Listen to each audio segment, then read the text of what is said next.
They laughed at his boots, cracked, old, just like him. But then he made one call, and everything changed. The night was thick, like mold creeping from a brick wall. Newport breathed the stench of cheap jazz, the dull patter of rain on cornices, and the rusted stench near the docks. Streetlights painted the wet asphalt with stains that looked like oil burns. Beneath one stood a man, hunched like forgotten luggage at a station. His coat was dark, collar turned up to his ears, and his face like those who'd long since stopped expecting forgiveness. His name was Hirsch, former chauffeur, former runner, former man. For the last 4 years, he'd hidden in the shadows of the Electric Club, where he pasted newspaper over windows and traded spirits for silence. He didn't care about headlines, shifting commissioners, or the price of corn. His world had shrunk to an old Blue Flame record and a number he was afraid to dial. Tonight was late. Too late for redemption, too late for clean sheets. But someone came anyway. He didn't hear footsteps, just the whisper of a skirt and the creak of heels on wet wood. She appeared like a ghost at the mouth of his basement, a face like an old portrait, hair the color of gold and tobacco ash. "You Hirsch?" she asked. Her voice was low, too heavy for her age. With the weight of someone who knows the price of pain, he nodded. "You got a letter?" she said, handing him a yellowed envelope. The initials faded like everything else in this life. "From Marco Vesci." He flinched, his fingers didn't tremble. They were already dead, like the part of him buried 8 years ago in Lindenhurst along with his brother. "Marco's dead," he said. "He was, until last night."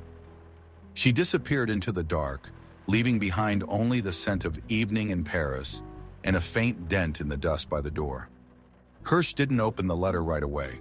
He stepped back into the depths of his refuge, sat under the lamp, lit a cigarette. The smoke drifted like a thought you're afraid to finish. Then he tore the edge of the envelope. Inside was a photograph, a boy, maybe 10, with a birthmark under his eye and a look that stabbed straight through him. On the back a note, "He's yours, he's alive, he's in trouble. M." Hirsch sat for a long time. Rain battered the glass, and the gramophone stayed silent. He could have disappeared again, scrubbed the trail, switched cities. But instead he stood, walked to the phone, slid aside the note written long ago in a shaking hand. "If it's ever everything, call B." He dialed the number. The line hissed like a snake. Someone picked up. "This is Hirsch," he said. Pause. "You think there's still a way to fix it?" "No," Hirsch said, "but there's something left to finish." Click. The connection held. The fog lay low over Newport's South Harbor, like a sleeping dog that could still bite. Hirsch stepped out beneath the sign of the Electric Club, pulling the collar tighter as the wind gnawed at his ears. His boots struck puddles like old bones, slow, deliberate, carrying the weight of someone who didn't expect to return. He didn't take the main road. Instead, he moved through alleys that remembered his name, past shuttered butcheries and crumbling tenements where shadows clung to fire escapes like regrets. Somewhere in the city, dawn was waiting, but not here. Here, time curled in on itself, coiling around rusted locks and whispered debts. The address Marco had written, if it really was him, led to old Garvey's warehouse on Dock 8. Hirsch hadn't been there since 21, back when crates were full of gin and men got buried under the floorboards for talking out of turn. He paused at the corner. A single bulb above the loading door flickered like a bad memory. Jazz leaked from inside, slow, sour, muffled like it came through a wet rag. Hirsch's hand dropped to his coat pocket. No gun, just the knife with the chipped ivory handle. That would have to do. He stepped inside. It smelled like salt, oil, and betrayal. The music came from a dusty radio atop a crate. The room was otherwise empty, except for a figure sitting in a chair, legs crossed, hat low over his face. "You came," the figure said without looking up. "Didn't think you would." Hirsch's throat tightened. "Marco?" The man laughed soft, bitter. "No, but I work for him." He lifted his face, and Hirsch saw the lines. Not a boy, not a friend, just another mouth trained to lie. "Name's Remy," the man said. "Vecchi's got your boy, and he wants something for him." "Boy ain't mine," Hirsch muttered, but the words rang hollow. Remy stood. He was tall, rail-thin, with eyes like holes in winter ice. He lit a cigarette and didn't offer one. "He's in Canton Flats, old customs house, but you don't get in without a token." "A token," Hirsch repeated, like tasting poison. Remy nodded, reached into his coat, and tossed something toward him. It clinked against the floor, an old silver coin. Hirsch picked it up. The edge was notched. He turned it over and saw the engraving. 2 letters, BV. "Vecchi still using brass passes?" Hirsch muttered. "Not brass," Remy said. "Silver now. Means you're bought, even if you don't know it." Hirsch pocketed the coin. "What's the price?" Remy didn't smile. He just smoked, watching the smoke swirl. "You already paid. You just haven't bled yet." Then he walked out, just like that. No warning, no deal. The door swung shut behind him like a coffin lid. Hirsch stood alone in the warehouse. The rain tapped harder now, as if it wanted in. He walked back toward the docks, past where the river curved like a broken arm. Each step felt heavier. The coin burned cold in his pocket. The boy in the photo, his face wouldn't leave Hirsch's mind. The mark under his eye, the stubborn brow. He remembered a night long ago, before Marco turned everything sour. A girl with a soft laugh and a name Hirsch never said out loud anymore. Her voice had cracked when she told him to leave. Her hands had trembled when she pushed the photograph into his chest. "He ain't yours by name," she'd said, "but he'll carry your silence." Now that silence had come to collect. Back at his room above the club, Hirsch found the gramophone still spinning, though the needle had long since reached the center. He stopped it with 2 fingers, then sat at the desk where dust clung to every surface like time itself. He took out a sheet of paper, dipped the pen, and began to write. Just a name, Benjamin. No last name, just that. Then he folded the page, slid it into an envelope, and wrote 2 words on the front. "If I don't come back." He left it under the bottle of rye on the counter. Whoever came through first, whether friend, rat, or police, would find it. By the time he stepped out again, dawn had begun to smudge the sky with bruised gray. The city was coughing itself awake, buses growling, vendors shouting, men with clipped hats walking like they still believed in purpose. Hirsch walked past them all, head low, shoulders tight. The coin pressed against his leg. The knife inside his coat shifted with each step, and still he felt unarmed. Canton Flats lay 3 miles north, past the train yard and under the rail bridge, where the air always smelled of iron and piss. He arrived as the fog lifted. The old customs house was still there, a carcass of red brick and shattered glass. 2 men waited at the front, both with coats too long and patience too short. "You got a token?" one said. Hirsch said nothing. He held out the coin. The man took it, turned it once in his palm, then nodded toward the door. "Room 3, up the stairs, no funny." Hirsch stepped inside. The hallway smelled like wet cardboard and bleach. His boots echoed with each step, too loud in a place meant for ghosts. At the top of the stairs he paused. Room 3 stood ajar. Inside, a single chair, a boy on the floor, rope around his wrists, a red mark on his cheek. Hirsch stepped in slow. The boy looked up. Not fear, not tears, just that same stubborn gaze. "You Hirsch?" the boy asked. He didn't answer. He knelt, began cutting the rope. "You knew my mother," the boy said, voice quiet. "She said if I ever got lost, find a man with ruined hands and a name that sounds like smoke." Hirsch's fingers paused. "I didn't find you," he said. "They sent you to bait me." The boy said nothing. Outside, someone closed the door. A voice came through. "It's done now, Hirsch. You picked up the past." The lock clicked. He was sealed in. And the boy? The boy was smiling. The smile on the boy's face wasn't cruel. It wasn't warm either. It was the smile of someone who'd grown used to betrayal and decided to meet it head-on.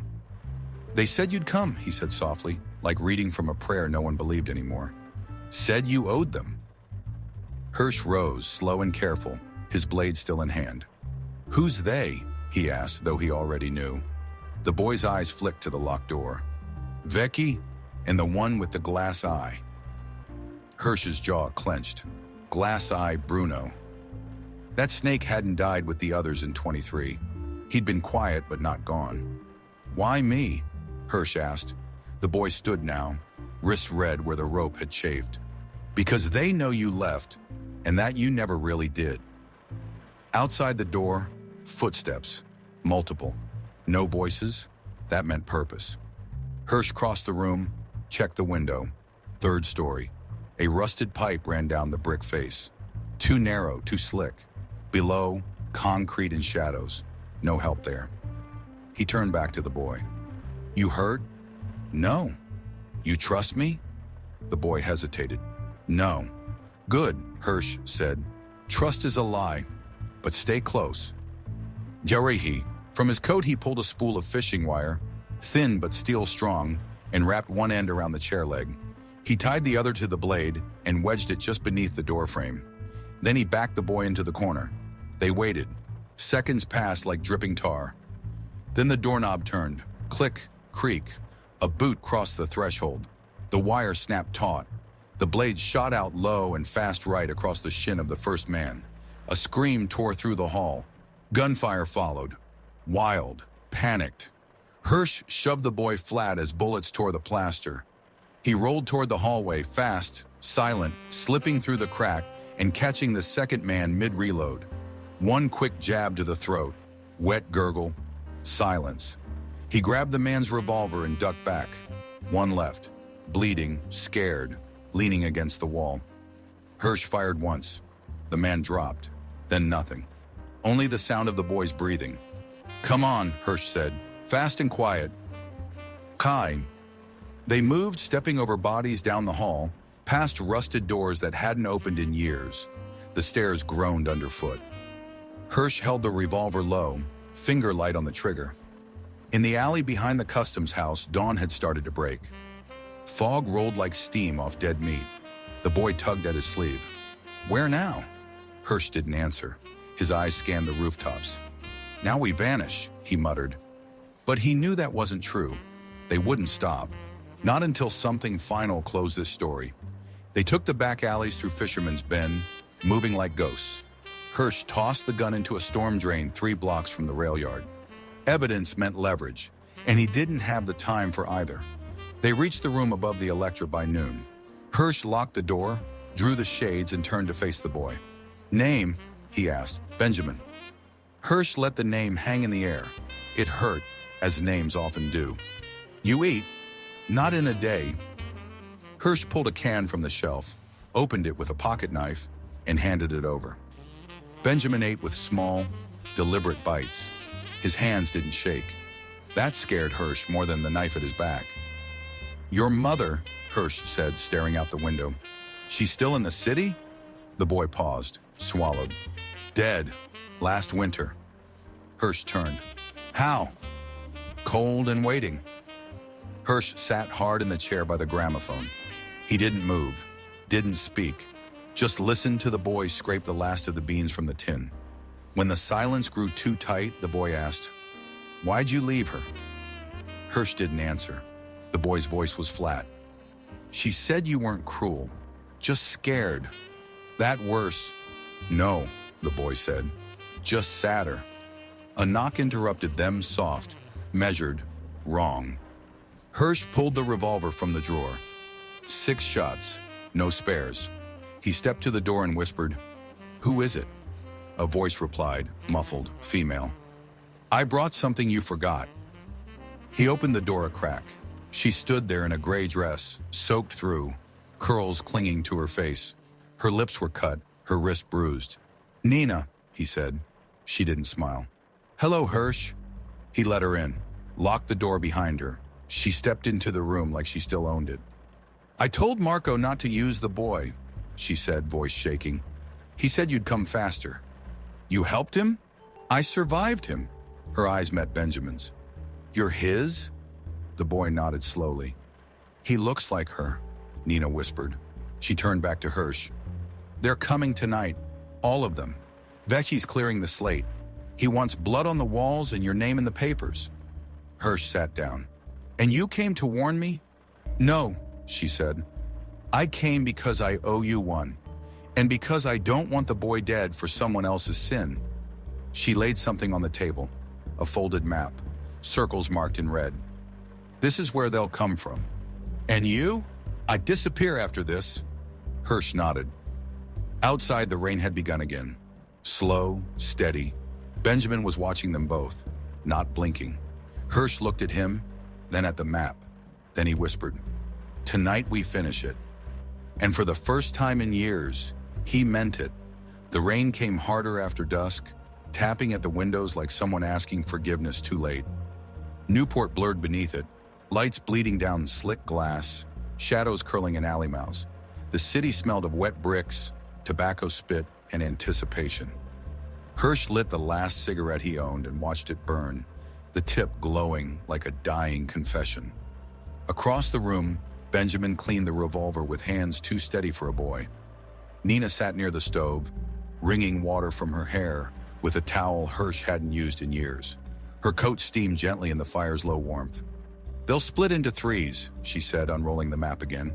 "Marco always did. One from the south stair, one from the roof. Main door last." "How many?" Hirsch asked. 7, maybe 8, not counting Bruno. "Glass eye?" She nodded. "He still leads from the back. Coward's heart, wolf's teeth." Hirsch dragged smoke deep into his lungs. "They bring fire?" "Likely. Quick in, loud out. Make it look like you were resisting." He looked at Benjamin. "You sure about staying?" The boy didn't flinch. "I've been hunted before." "Not like this. Still." Hirsch exhaled slow. The room was too small now, the air too tight. Time moved like molasses in a graveyard. He rose, pulled down the curtain rod from the window, unscrewed the finials, and sharpened the ends with a file until they gleamed like intentions. One he handed to Nina. The other he set beside the stove. "Lights off when it start," he said. "Let them walk into the dark." She nodded. Benjamin had finished with the revolver. He tucked it under his coat like it had always been his. "You know how to shoot?" "No," the boy said. "Then aim. Don't think. Just aim." By midnight, the streets had gone quiet. Rain thinned to mist, and every echo lingered too long. The club below had emptied by then, bartender long gone, piano silent. Hirsch checked the window, movement on the far corner. One shadow broke from the others, then another. "They're here," he said. He doused the lamp. Room turned black but for the ember of his cigarette. A knock came, soft and wrong. Nina moved first, dragging the dresser across the door. Hirsch crouched by the bed, blade in one hand, hammer in the other. Benjamin knelt by the corner. His breath was shallow but controlled. The roof creaked wood, groaning beneath slow, careful steps. "Now," Hirsch whispered. Nina kicked the leg of the dresser. It fell sideways hard, loud. A crash overhead. Glass shattered in the stairwell. Hirsch moved. The door burst open.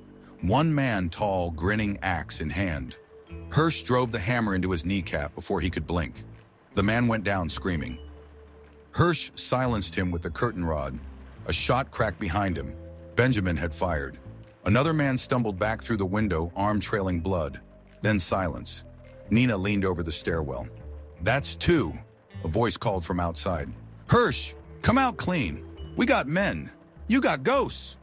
Marco's voice, older now, rough around the edges, but the same cold behind it. "You owe us," he called. "Come take your weight." Hirsch moved to the window. "Come take me yourself," he said. Another shot, wide, then quiet. Footsteps again, soft, slow, from the back entrance. Hirsch motioned. Benjamin pressed to the wall. The door creaked. Bruno entered first, his glass eye glinting like a coin in firelight. Behind him, 2 men, both armed, both silent. Nina was gone from view. Hirsch raised his blade, but Bruno stopped him with a grin. "Always the relic," Bruno said. "Could have been easy, you know. Could have handed over the boy." "You never liked easy," Hirsch replied. Bruno stepped closer. "You left debts, blood debts.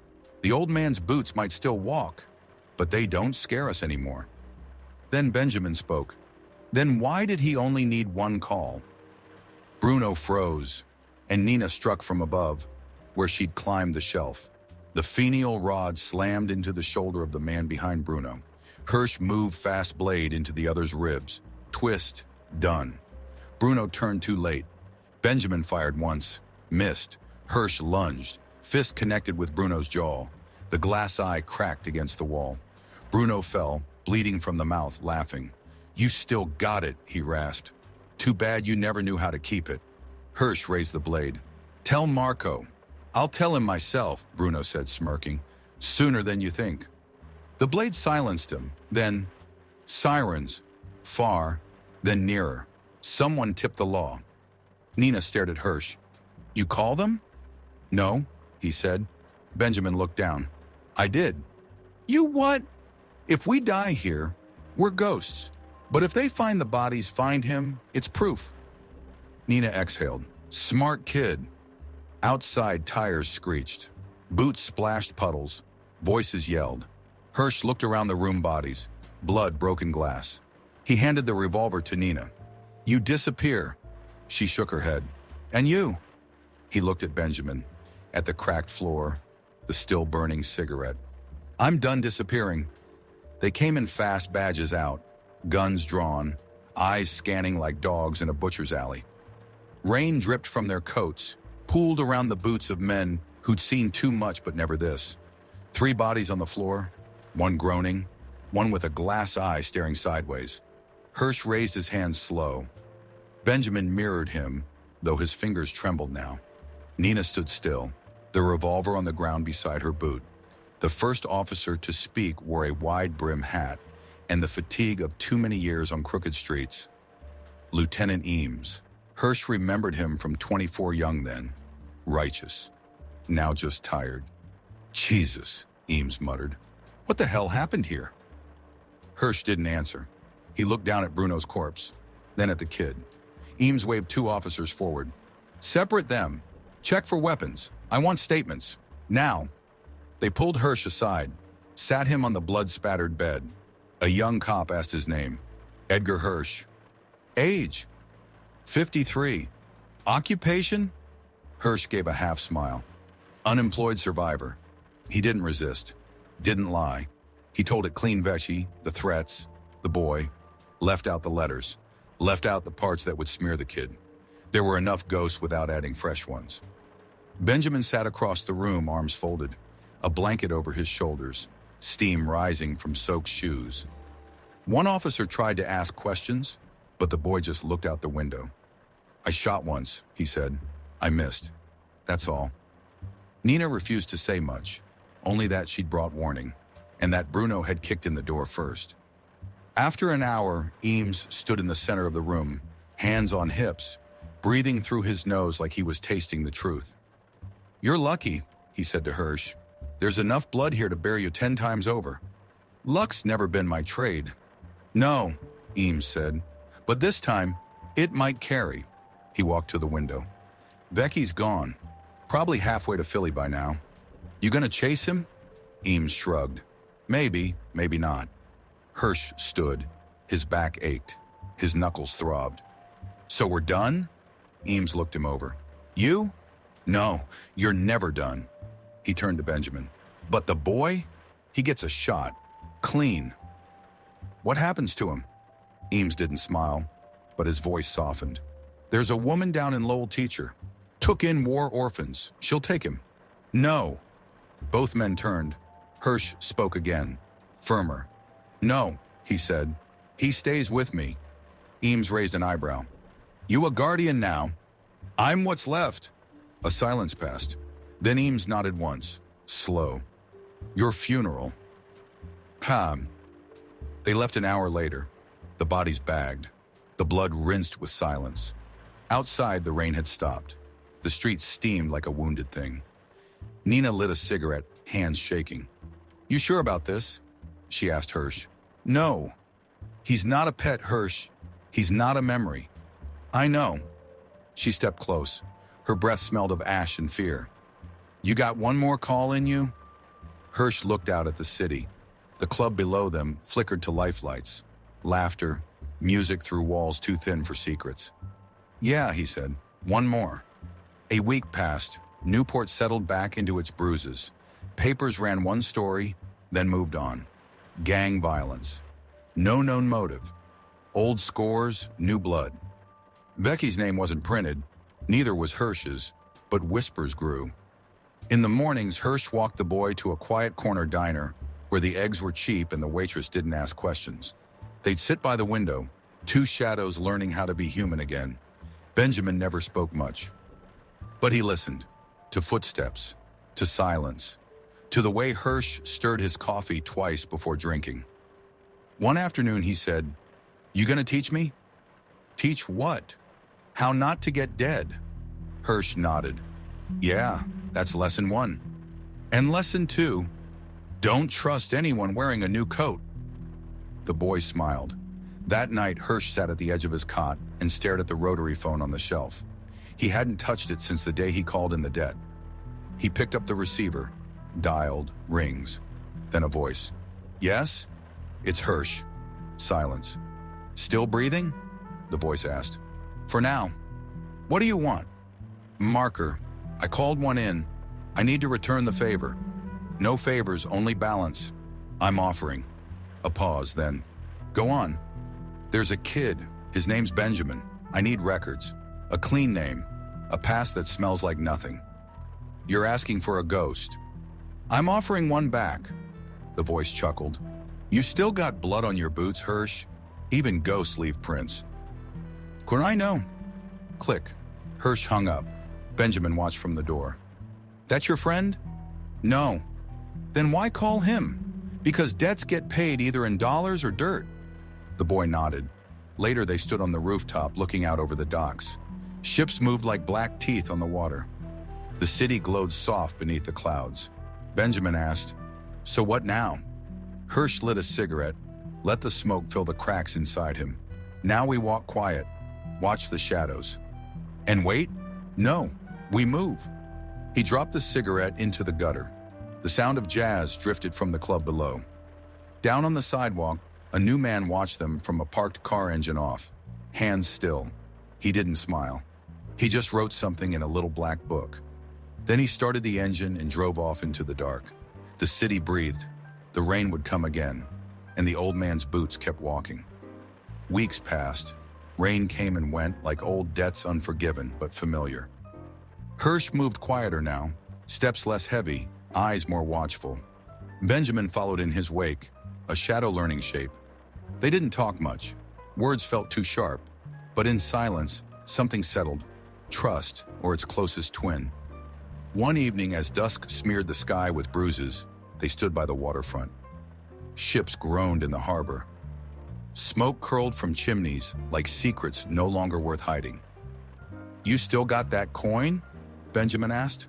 Hirsch nodded, held it out. The notched silver glinted under the street lamp. "What's it worth now?" "Not much," Hirsch said, "unless someone's listening." They stood a while longer. When they turned to go, Hirsch glanced back once. Not at the city, not at the club, but at the space where a man once stood alone.